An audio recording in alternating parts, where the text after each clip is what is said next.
नमस्कार दोस्तों, आपका स्वागत है एक्टर सीके वर्मा वर्ल्ड में। तो आज हम इस विषय पर चर्चा करेंगे कि शिव जी त्रिमूर्ति के अभिन्न अंग हैं और उनका जो रूप है वो बहुत भड़कीला है। तो शिव जी का इतिहास क्या है, इसके बारे में बात करते हैं। देखिए, शिव जी का इतिहास बहुत पुराना है। वेदों में भी उनका जिक्र आता है। इंद्र, सूर्य, अग्नि, वायु का भी जिक्र है। शिव जी और विष्णु जी का ज़्यादा नाम नहीं आता। शिव जी का नाम आता है, वो भी उनका पुराना नाम रुद्र आता है। बहुत से स्त्रोत हिम्स है रुद्र के, जैसे रुद्र स्तुति, रुद्र स्त्रोत, और वहाँ पर भी ऐसा लगता है कि जैसे कवि बहुत भय से रुद्र के बारे में लिख रहे हैं। उन्हें वनस्पतियों से जोड़ा गया है, पशुओं से जोड़ा गया है, और ये भी कहते हैं कि इंडस वैली सिविलाइजेशन, सिंधु घाटी की सभ्यता में भी शिव जी की पूजा होती थी, क्योंकि वहाँ की मोहरों में योगी बैठे हुए दिखाया गया है त्रिशूल के संग। वेदों में रुद्र का नाम आता है, लेकिन शिव और शक्ति जैसे वैसे नहीं। उनका संदर्भ वनस्पति के साथ, रात के साथ, जड़ी बूटियों के साथ, डर विस्मय के संग आता है, जैसे उनका नाम नहीं ले सकते। ऐत्रेय ब्राह्मण भी कहते हैं कि यज्ञ से पहले उनका नाम नहीं लेना चाहिए, परंतु यज्ञ के पश्चात उनका नाम ले सकते हैं। वह बहुत पावरफुल देवता है, लेकिन उनके बारे में कोई कहानी नहीं मिलती। पुराणों के जो बुद्ध काल से पहले आए थे, यहाँ पर भी शिव की शादी के ऊपर कहानियां हैं।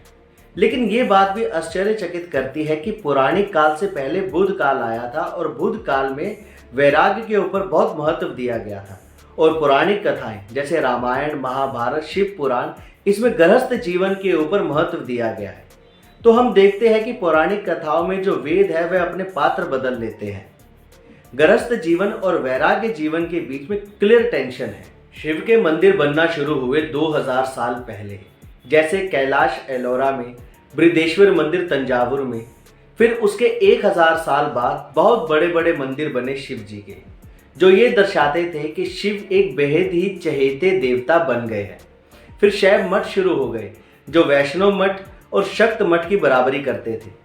जैसे साउथ में अय्यर और अयंगर में कंपटीशन होता है, वैसे ही शैव और वैष्णव पूरे भारत में एक दूसरे की प्रतिस्पर्धा में रहते हैं।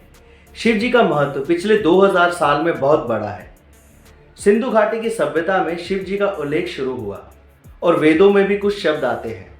तो जो आजकल हम उनकी फोटो देखते हैं, भभूत लगी, वाघ का चर्म पहने, गले में नाग लपेटे हुए, ये सब शुरू हुआ पुराणों के समय में। कई कहानियों में शिव जी योगी है और कई कहानियों में गृहस्थ है। तो आखिर शिव जी का असली रूप क्या है? देखिए, इसे समझने के लिए हमें बौद्ध धर्म पर ध्यान देना होगा। तो कहानी इस प्रकार है कि सिद्धार्थ गौतम जो थे वह कपिल वस्तु के युवराज थे, शादीशुदा थे, एक बच्चा था, सब कुछ था, लेकिन वे अपने जीवन में खुश नहीं थे। उन्हें लगा कि बुढ़ापा आने वाला है, बीमारी आने वाली है, मृत्यु आने वाली है, तो जीवन में बहुत दुख है और दुखों से मुक्ति चाहते थे। तो इसलिए उन्होंने संन्यास लिया, घर बार सब कुछ छोड़कर तपस्या की, जिससे उन्हें यह समझ आया कि काम और इच्छा ही दुखों का कारण है। लेकिन शिव पुराण में इसके बिल्कुल ऑपोजिट कहानी है। हिमालय पर्वत पर शिव एक योगी रहते हैं, जिन्हें देवी गॉडेस पर्वत से नीचे लाती है, उनके साथ शादी करती है। तो एक सन्यासी जो था वह गृहस्थ बन जाता है।